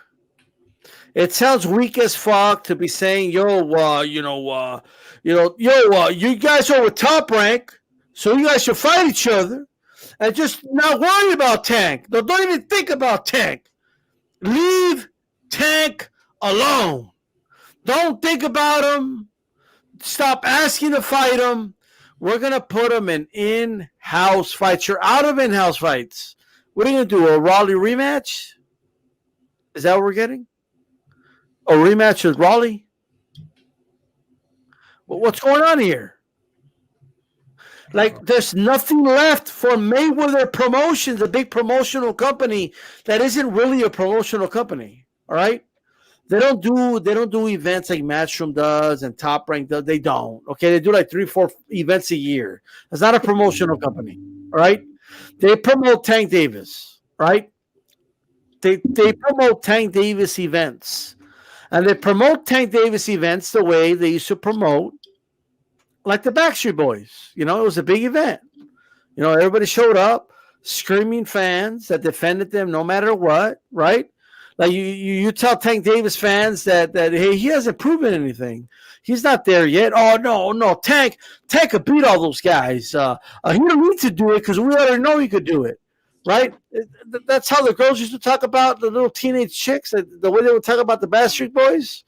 Oh, they're the Beatles of their day. They're already proven. They're already legends. They're already selling. Like, this shit's stupid. Like, just, I don't know. What are we going to do about Tank Davis? I no longer want to hear the following. I don't want to hear, oh, Tank wants the fights, but Floyd won't let him. Oh, Tank is begging them to let him fight the best fighters, but Big knows, like we all know that Lou DiBella knows. Okay, he doesn't want, like, I just don't want to hear it anymore. I'm done. I don't want to hear Lou DiBella, people bitch that it's Lou DiBella's fault, Mayweather's fault, everybody's fault except Tank. Tank wants all the fucking fights. Tank wants to fight everybody, every day, but they just won't let him. By golly gee, if only Tank Davis wasn't under the thumb of Floyd Mayweather Jr. and Leonard Allerby. If only he was his own fucking man. If only he wasn't treated like a dude from the short bus. All right, that's how they treat him. If only they didn't treat him that way. All right, that's it. I'm done. There's no more excuses if you resign with Mayweather Promotions. None. It's your fault, Tank. It's your fault. It's you resign with them. It's your fault. You're to blame. You're 28, not 8. Yeah, you get treated like you're 8, but you're 28 years old. This dude, we're going to turn around. He's going to be the same age Canelo is right now. He hasn't fought anybody. He hasn't fought anybody who's top 5 in a division in like 6-7 years. This shit's ridiculous. It's crazy. You are my fire, my one desire. Tank Davis, he ain't gonna fight a top 5 fighter. Tell me why you won't fight Lomachenko. Tell me why you won't fight Devin Haney. Tell me why your promoter always says, leave Tank that away. Okay, whatever. I'm done. Calix, what's going on with Floyd and Tank not wanting to fight anybody? People know how I feel about this whole situation from the podcast, so I'm not gonna, and I don't have to add to anything D-Style just said. I agree with everything he just said, except the Backstreet Boys comparison, because Backstreet Boys made timeless music that we still enjoy to this day. But I just want to stress this take right here is people need to realize that if Tank wants the big fights like he says he wants, what does he have to do, B? What can he do right now? Because he's a promotional free agent right now. So what can he do? He can sign a 2-fight deal right now with who? Anybody. His own. But he can sign a 2-fight deal with Top Rank right now and get access to the real belts, not the Reggie belt that he has, right? Yeah. So it's easy for him. So we can no longer throw out this theory that Tank wants the big fights. He's just not getting them because Floyd and Leonard want to take him in this direction. No, he's on the hook now because once he signs another deal with Mayweather Promotions, which is imminent, which he's going to do, he can no longer say, I wanted the big fights. But 135 is sort of, it's this weird dynamic at 135 where you've got the top-ranked fighters fighting for the real belts right now at the top. Haney, Kambosos, Lomachenko is going to be in the mix, and once Shakur moves up to 135, he'll be in the mix as well. And Floyd sees this, and he says, y'all stay over there. And that's fine, but don't rail against the Reggie belts, Floyd, when your fighter has the Reggie belt.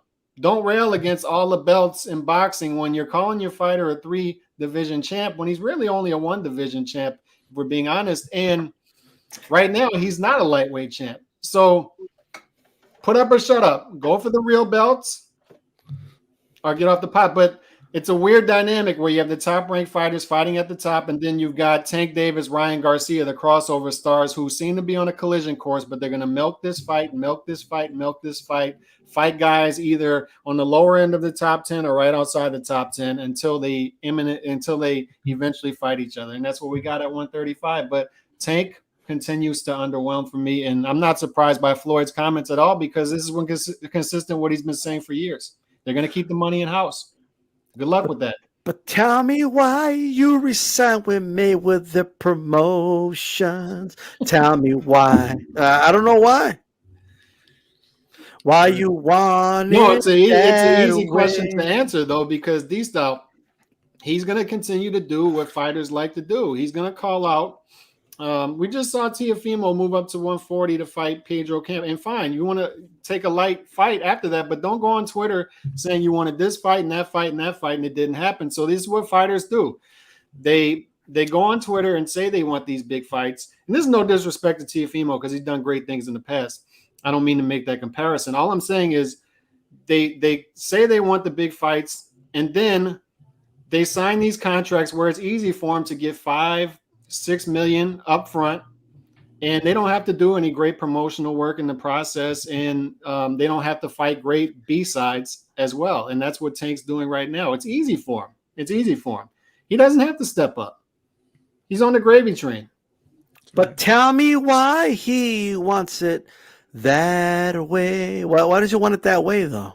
It's easy money. Base, Video. is this a similar situation to Amanda Serrano taking those easy fights at featherweight instead of rematching Katie Taylor? Is Tank just going for the easy money? Is that why he's going to probably sign with Mayweather Promotions? And what did you think of Mayweather's comments? Yeah, I mean, the comments are trash, basically.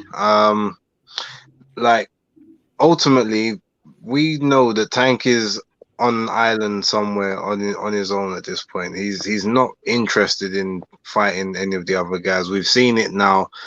You know, Mayweather's comments is maybe his way of slightly deflecting away, but you know, Tank had that interview where he said, "I've never asked for the big fights," so we know now what he's on. To Calix's point, no, he's never made that no 5 or 6 million. So I think he's happy with the 1 mil, the 1.5, maybe the 2 million that he's getting. They're happy with the 220, 230,000 pay-per-view buyers that they're getting because they got low operational costs.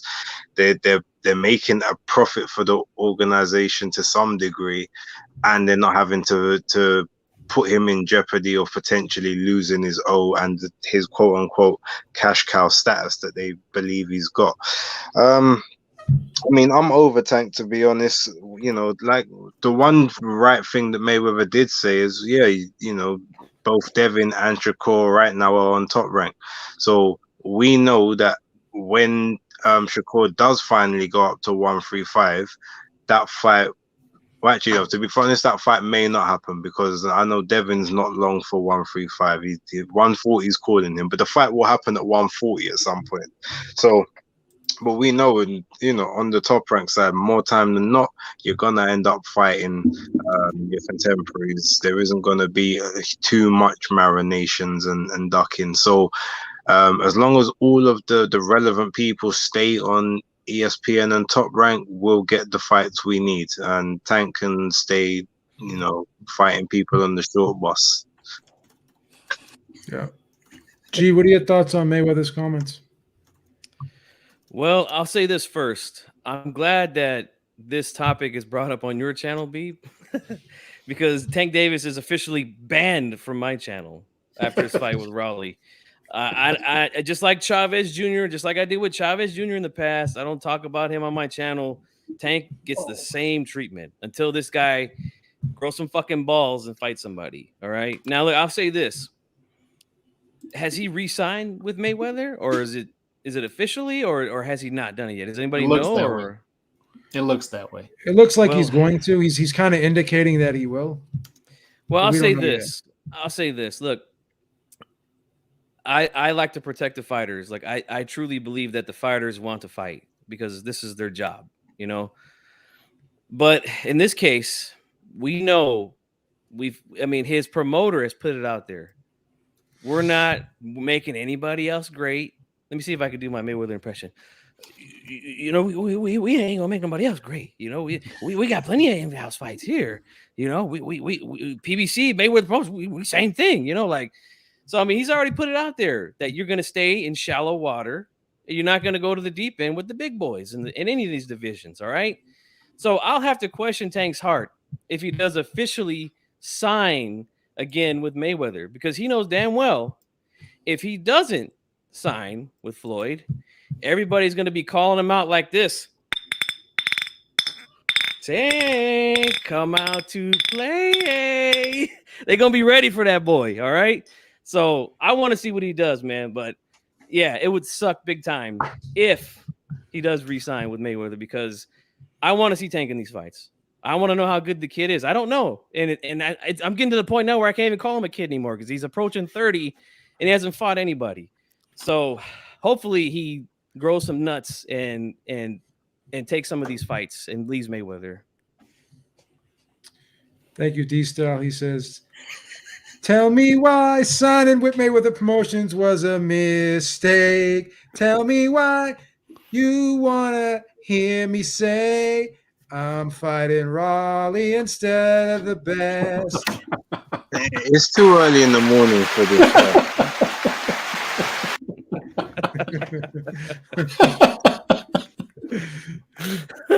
All right, Dave, what are your thoughts on Mayweather's comments?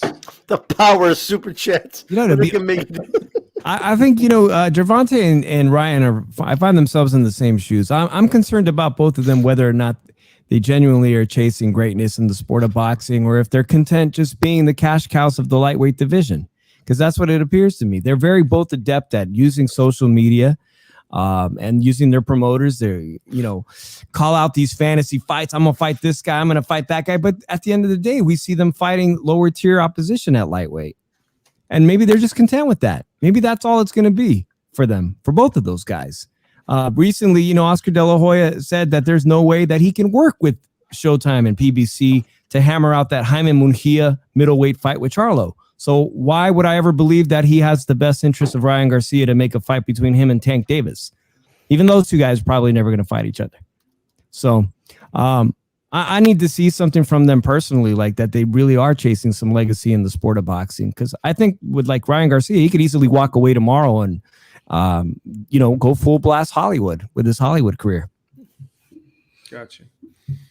Yeah, B, one last point too is a big obstacle in the way of Tank versus Ryan Garcia happening, which is a fight we all want to see, because that would be, no matter what we think of these two fighters, they're big stars. That would be a huge fight, especially in LA, and would generate a lot of money, and it would do decent pay-per-view buys as well. But Showtime and DAZN, Steven Espinoza is out there saying today they interviewed him about Oscar De La Hoya's comments that he wants to fight next, and Steven Espinoza basically said if he wants to fight next, we got to do it on Showtime. We're not going to do it on DAZN. It's not a cross network fight. So that's going to be another thing. Is we've seen fights in the I forgot which one it was that just fell through. Was it Charlo versus Munguia that fell through because DAZN wasn't going to be involved? We're going to see networks are going to be a roadblock too, especially for a fight like this. If DAZN's not involved, Oscar might walk away from the table. Showtime might walk away from the table. That's what we're looking at. It's a damn shame, isn't it, Calix? And we need those. We need the old school promoters back. Like we talked about this a lot. Beeb, D-Style, Calix,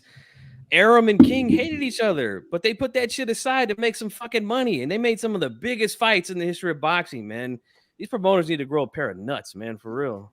Even more reason for me to give Devin Haney credit now for what he did, leaving Eddie Hearn and doing what he had to do to become undisputed, which involved a lot of legal wrangling.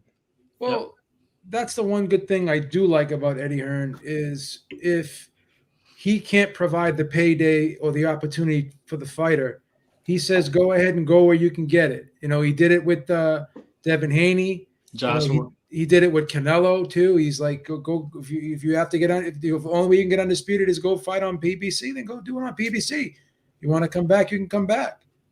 So got to give him credit for that. And speaking of Eddie Hearn, Lawrence Okolie made some very controversial comments about him on Twitter. 3 tweets that were recently deleted, comparing him to a slave owner.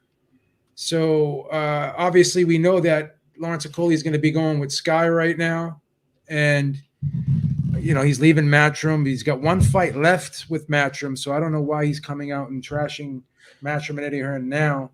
But to me, these comments were very inappropriate. Base, what were your thoughts about this? And what is the feeling over there in the UK about what Lawrence Okolie's doing right now? The feeling is again, it's not a good look. There were tasteless comments, and the problem, well, even okay, he hasn't officially said anything, but the insinuations that he's making, the theory is that because obviously he's saying, oh well, he keeps saying, oh, when I can talk about it, I'll let everyone know. But ultimately, I think his issue is that with a lot of fighters, Matchroom have fight by fight deals, right? So they don't sign a huge amount of people to multi-fight agreements. They think it's better for them that way, that the fighters can go where the money is for them, and ultimately if they don't perform on the Matchroom show, then they're under no obligation to give them another fight down the line. But Okolie's one of those few guys that does have like a deal. And there has been obviously some people whereby Eddie has allowed them out of their contract early. And I guess he's now got this big offer from Sky Sports and Box or whatever it is to apparently be the face of their platform, which, side note, is suicide. But I'll get back to that in a moment. And I guess maybe he's like, once Eddie's got wind of it, he's like, well, that's not happening. Like, you still got a fight to go here. He's not been able to get any of the unification fights that he's asked for. Not really of Eddie's doing, but Eddie maybe isn't trying as hard to get those unifications as he might have been if it was a Joshua or a Canelo or a Conor Benn or someone like that. And I guess maybe in his mind, he's thinking, well, you're not even doing much for me. You're making me stay here and fight when I've got a better opportunity somewhere else. But the comments, as I said, like without any particular evidence to support what he's saying, they were tasteless and tacky, out of order. Someone who's quote unquote a slave owner or a slave driver just making people fight for their entertainment would not be paying people what he's paying Lawrence Okolie, considering that Lawrence does not generate anywhere near the amount of money he gets paid. And I know that for a fact because I was in the attendance for his last fight in the O2 against Michał Cieślak, and the majority of the crowd there were Polish people. There was very few people there for Okolie. Even I technically wasn't there for Okolie. I just went to watch the fight. I wasn't supporting anyone. So and his even the Prasovic fight, obviously all the stinkers he's had previously, he's not a draw. So when you look at all of that, and maybe he feels like he should be because he's a champion. Well, I'm sorry, but being a champion doesn't necessarily mean that you generate money to the same level that these guys do. And if it was a case where Sky wanted him to be the face of boxing for them for whatever reason, again, that makes little to no sense because they've been pushing Richard Riakporhe extremely hard. And Richard Riakporhe does good numbers. He actually brings a lot of fans to his fights. The arenas are fairly full up. He's attached to a big football/soccer team over here as well in South London called Crystal Palace. So there's a lot of people and fans that will come out and support him based on that as well. So a lot of the biggest boxers over here are attached to a football team in some way, shape, or form. So he's got that. Plus, if we're looking at aesthetics, like aesthetically, he looks a lot better than Okolie. His body's in better proportion. He's got a better looking body. People would generally say he's a better looking guy. So why would Okolie now be the face of that platform? It doesn't really make much sense. But it just seems like he's throwing toys out the pram. He can't get the unification he wants, or he can't get it when he wants it because he doesn't want to keep making cruiserweight. And yeah, he's been given an offer which he shouldn't have received, or maybe he told people he was free when he wasn't, and now he seems to just be upset by that. But as I said, when it comes to him, he has no drawing power. So the fact that he's getting paid what he's been getting paid, getting gifted 50-gram watches and stuff, like you don't earn that, you don't deserve that. So like, be grateful. That's my opinion. Gotcha. Alex, any opinion on this? No, that's pretty strong. And when I saw these comments, it just screamed frustration, right? Like frustrated in your career, not only with your promoter, but cruiserweight's one of those divisions where it seems to be tough to make right now the unification fight. It's like minimum weight, right? You got 4 different champions right now, and it's a division that not many people are paying attention to, especially here in the States, like minimum weight. So I think he's frustrated with where he's at, and he's just lashing out. It's more proper for me how Chisora did it right after his win this past weekend. He called out Eddie Hearn. He's like, Eddie, give me my payday, give me my payday. Now, whether you agree with that or not, that's more the way to do it. Although you could say that's putting them on the spot, that's a way to get what you want without being distasteful. Give me my big shot, give me my payday, give me my caviar. But this right here, to me, it crosses the line. And like what was just said, there's just no evidence to back it up. Gotcha. Dee, what are your thoughts on these deleted tweets? Look, I think it's very inappropriate. It's my opinion. I think that's a very serious, like, kind of, I don't want to call it an accusation, but I guess that's the best word I could think of.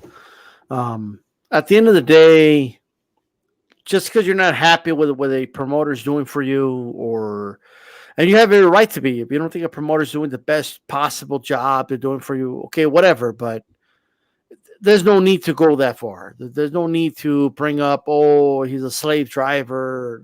Like I think that's a little too much in my opinion, to be honest with you. But hopefully it all works out. And for all the criticisms people have about Eddie Hearn, he really does. I get the sense anyway that one of his main objectives is to make his fighters as much money as possible. Sometimes to where, like, at the detriment of the fans. Like, sometimes we're mad at Eddie because he makes a move, kind of like the Saudi Arabia move with Usyk and Joshua, for example, right?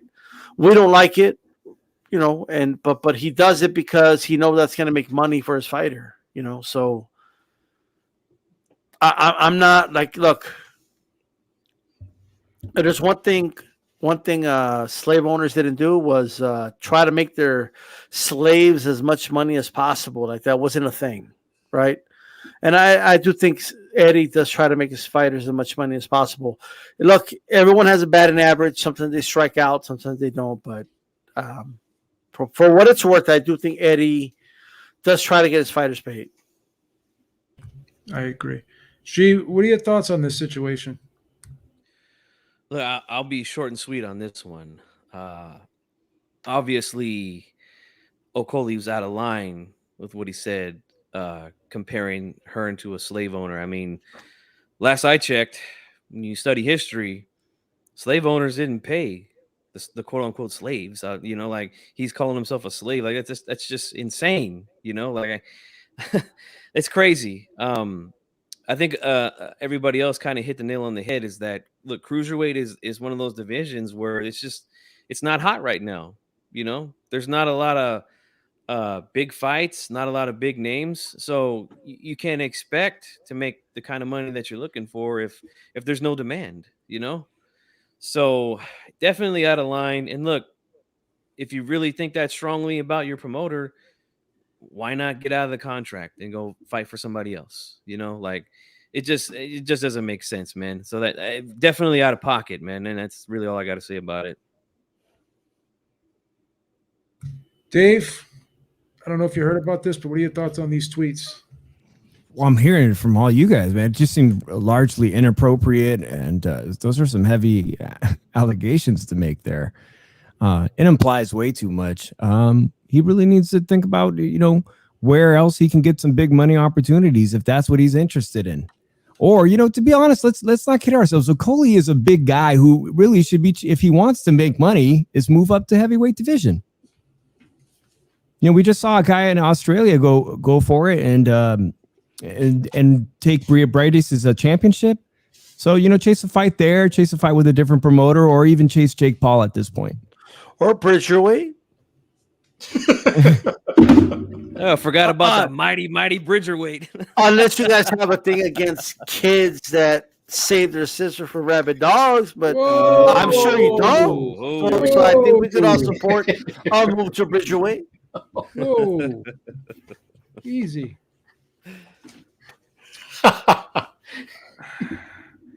All right, guys. He loves He loves Bridgeway. Bridgeway. He loves it. All right, guys. That was the last topic. I want to thank everyone for joining us tonight. Thank Feliz everyone in the chat. Navarrete. Feliz Navarrete. Feliz Navarrete. Rey Vargas me va a partir la madre con felicidad. And that's all I got. All right, Star Search. All right. Thank you, everyone in the chat. I want to thank the 4 panel as always. And until next time, have a great night, everybody. Peace.